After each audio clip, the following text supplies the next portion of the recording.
souffleurs au fond de ça. Écoutez, déjà, je voulais remercier donc, Serge, donc, le propriétaire du 6e Sens. C'est un ami parce qu'on a fréquenté les terrains de football à l'époque, on était très jeunes sans notre ami qui est aussi. Voilà, très longtemps. On avait moins de cheveux blancs.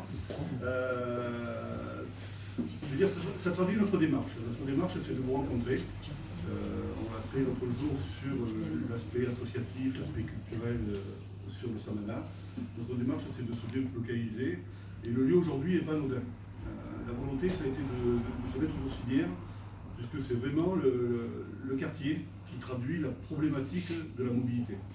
On a parlé tout à l'heure, M. Cochard, je vous remercie pour son intervention, pour les points qu'il a évoqués concernant la qualité de l'air et la problématique qu'on pouvait avoir avec l'eau, les âges et ainsi de suite. Et je crois que les Auxiliaires fait partie du Pradé, mais en dehors du Pradé par rapport à plein de prestations qui devraient être fournies, qui ne sont pas fournies. Donc l'exemple de la mobilité, Jean-Bernard l'a rappelé tout à l'heure, le transport c'est TPM, ça c'est évident. Ça fait partie aujourd'hui d'un système où la métropole a récupéré plein de charges, plein de compétences, et donc nous sommes dans une démarche de demandeurs et peut-être moins d'acteurs. Donc la volonté que l'on affiche dans le cadre de cette campagne, et j'ose l'espérer dans les 6 ans à venir, c'est de faire du Pradé un territoire d'expérimentation, un territoire d'innovation, un territoire de proposition. Pour cela, on parle du transport. Aujourd'hui, nul n'est censé ignorer, je pense même dans le réseau Mistral à TPM, ils le savent, que la ligne qui vient ici, le 91, perd de l'argent, est inutilement exploitée. Donc notre réflexion, ce n'est pas de dire on va tout supprimer, on va faire nous. Non, c'est de rencontrer TPM, de faire en sorte que les élus qui sont avec moi et moi le premier, aillent rencontrer TPM pour leur dire voilà, on a une solution. La solution qu'on propose nous, c'est de travailler en circuit court. On parle de circuit court au niveau de la nourriture, pourquoi pas circuit court au niveau de la mobilité. C'est-à-dire qu'aujourd'hui, la proposition que l'on va faire à TPM, si nous sommes élus, c'est de mettre en place une navette, alors, hybride, gaz, électrique, une navette qui respecte l'environnement par rapport à ses déplacements, mais une navette qui permet d'avoir une fréquence plus soutenue, qui permet d'être présente le samedi et le dimanche. Personnellement, j'ai habité à la Garonne pendant des années, c'est vrai que bon, on était plus jeunes et ainsi de suite, mais il y avait un appel bus qui existait. Ceux qui l'ont connu, c'est une solution. Donc sur les Auxiliaires, on va proposer de mettre une navette en place, avec une capacité qui correspond à la capacité, on parlait de capacité d'accueil, une capacité d'accueil qui permet de répondre aux besoins de la gare des Auxiliaires. Et cette navette, pour nous, il faut qu'elle soit en circuit court. Donc, un circuit court, pour nous, c'est les Auxiliaires, le centre-ville, la gare de la gare. Puisqu'on parlait à l'époque d'intermodal, on parlait de multimodal, maintenant on parle d'intermodal, on va travailler dans le sens des mobilités qui s'échangent. On part en bus jusqu'à la gare, on a peut-être mis dans le bus le vélo électrique ou le vélo, on arrive à la gare, on monte dans le RER ou le TER, on arrive sur Toulon, on arrive de l'autre côté, et on a cet échange-là sur différents modes de transport. Donc pour nous, c'est un axe fort. Il est certain que dès le moment où nous serons élus, ce que je dois espérer, nous allons proposer à TPM cette solution. Votre ligne est inutile, coûte cher, on a une solution, on la met en œuvre. Deuxième solution, c'est sur les quartiers, parce que les quartiers, certains sont isolés, n'ont pas forcément de ligne à proximité, c'est de mettre en place, comme il se produit sur 11 lignes dans la métropole, un appel bus. Donc ça, c'est le complément que l'on peut avoir. Je pense à l'Artode, par exemple. On est en haut de l'Artode, on peut très bien avoir besoin d'un bus pour nous amener vers une ligne qui va vers Toulon, qui va vers hier, qui va vers la gare. Donc, on travaille au niveau de la mobilité et du transport en commun sur ces deux axes. Donc c'est les deux propositions que l'on fera au niveau TPM pour déjà avoir une première partie de réponse au niveau de la mobilité. Au niveau des modes doux. Alors pour moi, mode doux, ça correspond à deux thématiques, les piétons. Les piétons qui sont privilégiés, parce que les piétons, on est tous plus ou moins valides. Donc déjà, il y a des normes respectées pour les valides, mais après, on est fréquemment confrontés à des mobilités réduites. Ça englobe tout, ça englobe la personne qui s'est fracturée la cheville, qui pendant un mois s'aperçoit que ceux qui sont en mobilité réduite en permanence ont des problèmes. Les mamans avec des poussettes, c'est une mobilité réduite momentanée. On est toujours embêté, on monte, on descend. Je disais tout à l'heure, moi j'amène mes petits-enfants sur l'école Sandro. On a fait un sens unique en descendant Sandro. On n'a même pas pensé à élargir le trottoir pour que les gens puissent passer tranquillement sur le trottoir, en montant vers le Sandro. On parlait tout à l'heure de pédibus, c'est une des priorités. Bon nombre de gens se garent sur l'espace des arts, on peut monter à pied jusqu'à l'école. Donc désaturer cet espace qui pourrait être beaucoup plus fluide, beaucoup plus souple lors des rentrées et des sorties d'école. Donc cette mobilité-là, on va s'y attacher. On va faire en sorte que l'ensemble des cheminements piétons puissent déjà respecter les normes et puissent être conformes à l'attente des pas des temps, quel que soit leur âge et quelle que soit leur capacité de mobilité. Déplacement doux, deuxième volet de cette mobilité déplacement doux, c'est le vélo. Alors le vélo, il est certain que dans le centre-ville, c'est très compliqué d'y accéder. On ne peut pas d'accéder entre les Orsières et la Garonne.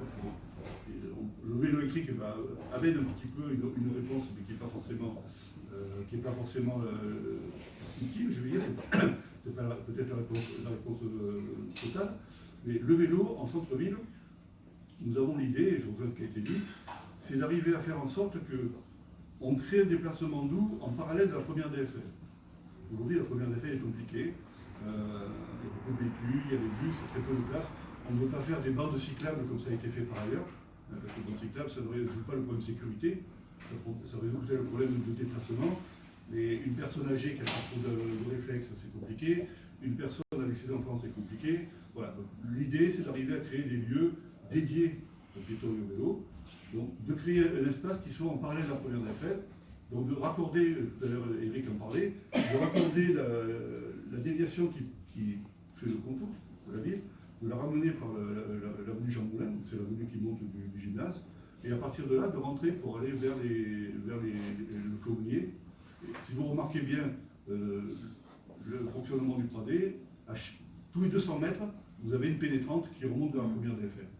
Donc l'idée, c'est de faire en sorte d'avoir un déplacement parallèle à la première DFR et de remonter à Maraîchage Juin, de remonter à l'espace Lati, et je rejoins ce qui a été dit, puisque c'est quelque chose qui me paraît important, de permettre aux gens de pénétrer dans le parc avec une piste dédiée. Alors ça ne va pas dire endommager l'espace vert, tout ça, mais c'est de leur permettre d'avoir un déplacement doux dans le parc en vélo, et qui permet de remonter devant le Majestic, ou la boulangerie Fondrosine, ou alors d'aller plus loin vers la place de la Poste. Donc on réfléchit à ça au niveau du centre-ville. C'est pour nous une des premières réponses pour les déplacements doux en vélo, c'est d'avoir ce côté sécurisé, parce que pour nous et pour moi, il est important de faciliter les déplacements, mais surtout de réfléchir à la sécurité de ces déplacements.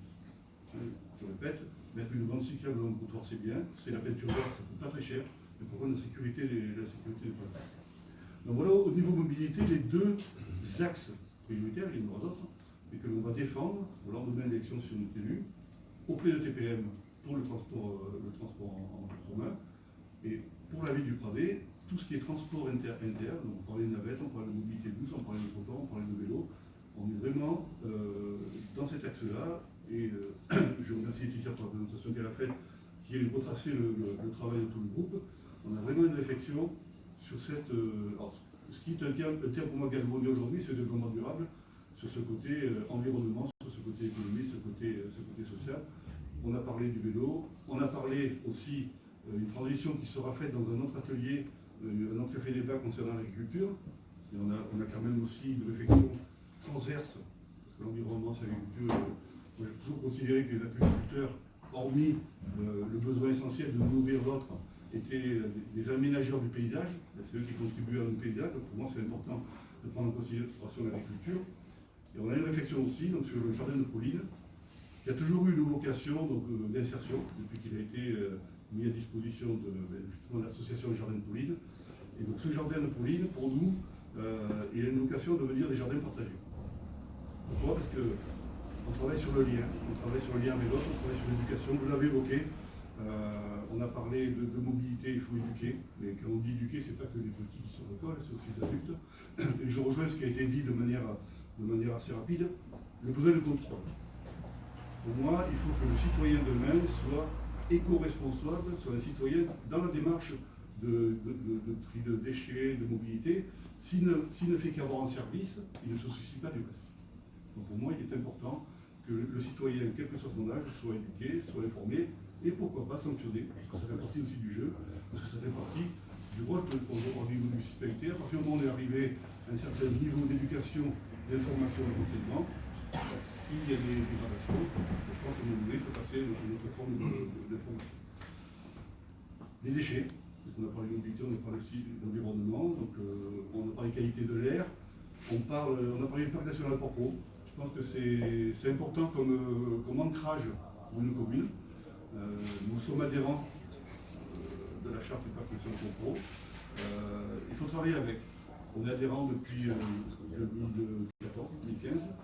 Je pense que une adhésion, c'est pas simplement signer un papier et se contenter de mettre un panneau en pleine ville.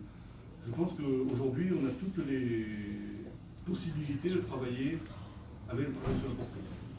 On a des possibilités sur la mer, dans les forêts, même si ce sont des compétences qui sont conservatoires littoral, et ainsi de suite.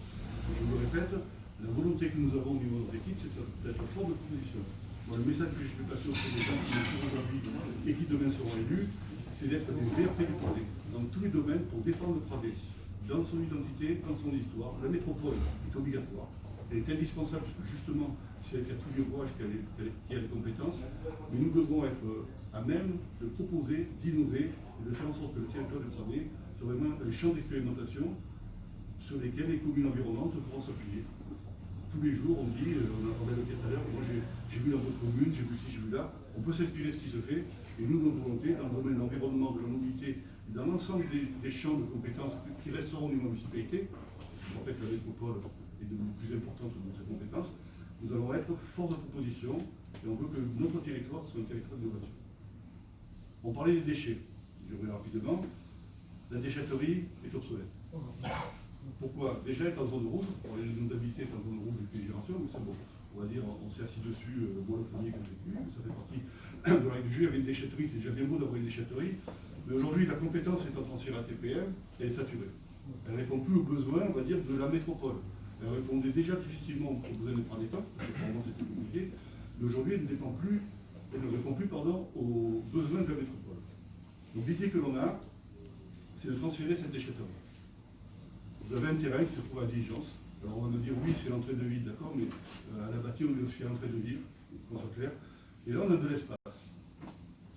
On a de l'espace et on a une possibilité d'installer une déchetterie qui soit à même de répondre aux normes environnementales, qui soit à même de mettre peut-être des conteneurs plus bas sur le sol pour éviter que les gens se cassent le dos chaque fois qu'ils vont à la déchetterie, et surtout qui pourrait intégrer, ce qui nous importe, nous, toujours ce lien, toujours cette volonté d'aller vers l'autre, qui pourrait intégrer une ressourcerie.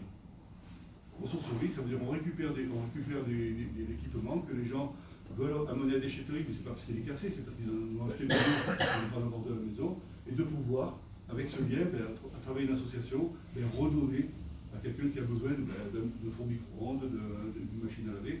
Et le but, c'est toujours de travailler dans des circuits courts et pour éviter le gaspillage, pour éviter tout. On a parlé des déchets verts.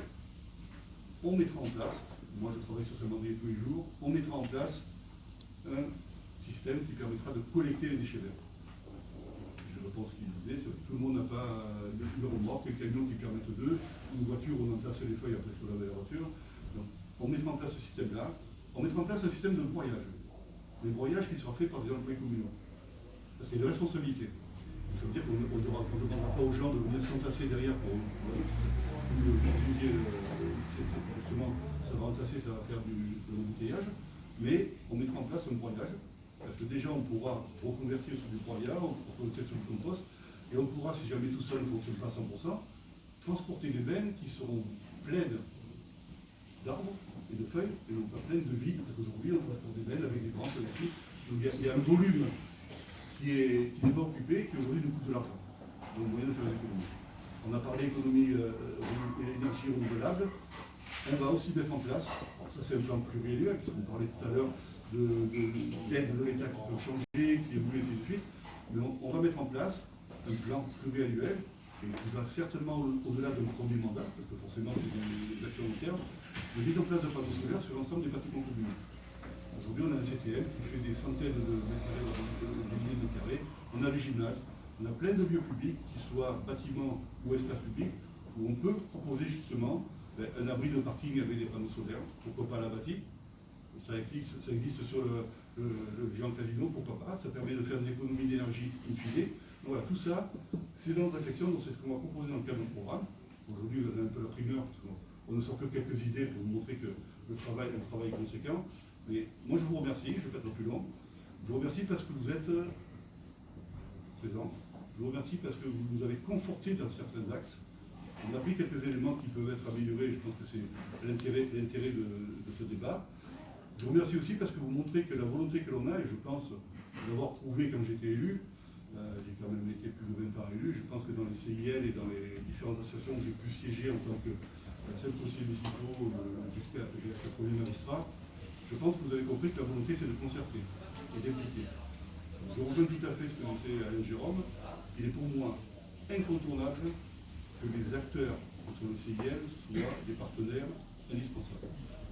Il est incontournable que chaque fois qu'il y a une proposition, cette proposition, si elle est importante pour la commune, il n'y a pas de raison de dire c'est pas nous, c'est eux. Donc, s'il y a des mains d'un CIL, au contraire, on valorise le travail qui est fait. Donc pour moi, ce partenariat, ce travail en collaboration étroite, cette concertation, vous en avez une preuve aujourd'hui, et je vous prie de croire que si nous sommes élus en mars 2020, ça continuera et le CIL sera pour moi un élément moteur au niveau de la décision dans les quartiers. Je vous remercie.